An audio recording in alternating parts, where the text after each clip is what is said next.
Japan experienced a bit of a sports car golden era in the 1990s, whether it be the featherweight Toyota MR2 or Mazda RX-7s, or the Hollywood superstars like the R34 GTR or the Toyota Supra. But there is one car that is both underrated and incredibly important.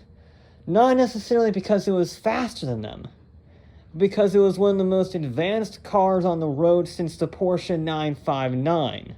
I'm talking about the MITSUBISHI 3000GT.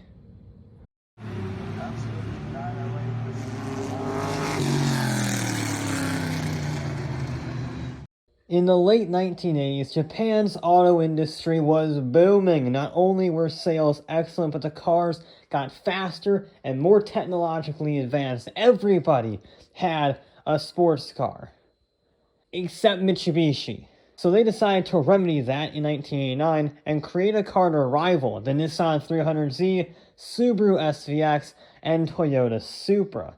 They called their new sports car the GTO, after their gallant GTO coupe from the 1970s. There was a problem with that name, though, since it only worked in Japan. Everywhere else in the world knew it either as the 250 GTO or, more relevantly, the Pontiac GTO. So in order to not get confused and or sued, Mitsubishi changed the GTO's name everywhere else to the 3000GT. Or the Dodge Stealth, actually, now I'm thinking about it, since it's just a badge-swapped GTO, 3000GT Stealth, whatever you want to call it. It doesn't matter what the name was. Mitsubishi wanted to make sure it was the most advanced car on sale. So like the Nissans of the era, the 3000GT had all-wheel drive and four-wheel steering, but Mitsubishi took the computer controls up another level. So it had electronically adjustable exhaust valves to moderate exhaust volume depending on the situation. You don't want to wake people up at 5 in the morning like a Civic? Nice tame exhaust note. You want to rip it around a track at full volume? Have at it. Then there was the 3000GT's electronically controlled suspension, and most importantly of all, its active aerodynamics. Lancia had already made the rear spoiler move with their 1986 Thema sedan, but Mitsubishi took it a step further. Not only did the rear wing move about, but the front splitter also moved about, specifically down to generate an area of low pressure at the front of the car, improving stability at high speed. That was incredibly futuristic tech for the era. I mean, my Mustang has the active exhaust valves. Most modern SUVs have the adjustable ride height, and the front splitter slash bubble thing that creates the low pressure zone at the front. The only other car I've seen that on is the Mercedes-AMG GTR. This car was super advanced for the era. It rewrote the technological rulebook for sports cars. It was also really heavy, as in 3,800 pounds at best heavy. So Mitsubishi needed an engine to move that monster. Enter the top trim levels, dual overhead cam, 3-liter, 24-valve, twin-turbocharged V6.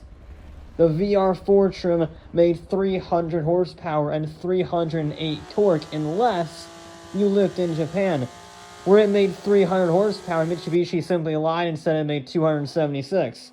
The 3000GT was a pretty punchy grand touring car, doing 0 to 60 in under 5 seconds, and was able to go toe-to-toe with the best sports cars in its $35,000 price class, and even get a hit or two in on the $60,000 Honda NSX. But there was an elephant in the room. That great Japanese auto industry that gave rise to the 3000GT? Yeah, it's bubble burst. And suddenly there wasn't much money to spend on high-tech sports cars.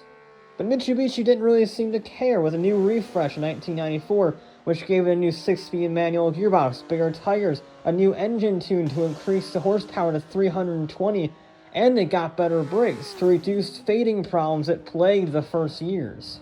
And that's where the good things end for the Z15A refresh, if you want to use its technical name.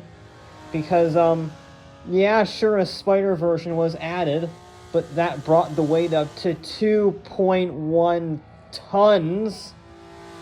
And again, second phase, what I want to call it, GTO fans, there was the Japanese-only MR edition, the Mitsubishi Racing variant, that weighed just 3,600 pounds, but A, that is still incredibly heavy for a sports car, even if its quarter mile in 12.4 seconds is impressive, and faster than a GTR, but the way it got all that speed is B, it lost all of its technology that made it so groundbreaking in the first place. So it won, but at what cost? And it also turned out to be a bit of a fortune teller, since tunable exhaust was killed in 1994, then electronic suspension in 95, and then active aero in 96. So without all the electronics to keep it in check, the 3000 GT was pretty prone to understeer when pushed hard, especially compared to his Japanese rivals, which weighed up to 1,000 pounds less. But Mitsubishi did not give up, and they gave the 3000 GT one last swing with the Z15 AM refresh in 1997. The styling was more aggressive, including the functional combat wing in 1999.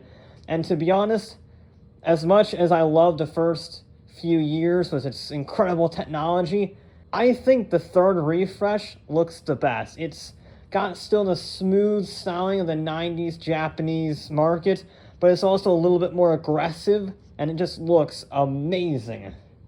But the missing electronics are still a tragedy that I cannot overlook. And Mitsubishi wasn't making things easy for their public perception. The car was essentially identical underneath the skin to the previous refresh, and it wasn't that special anymore. I mean, especially compared to the R33 to the R34 GTRs, which happened around this time. It's just a bit disappointing, really. And combined now with upcoming airbag regulations, Mitsubishi pulled the plug on the 3000 GT in 2000. And with their current struggles and bizarre obsession to turn all of their legendary nameplates into terrible, god-awful crossovers, we're unlikely to see a successor, electric or otherwise, anytime soon.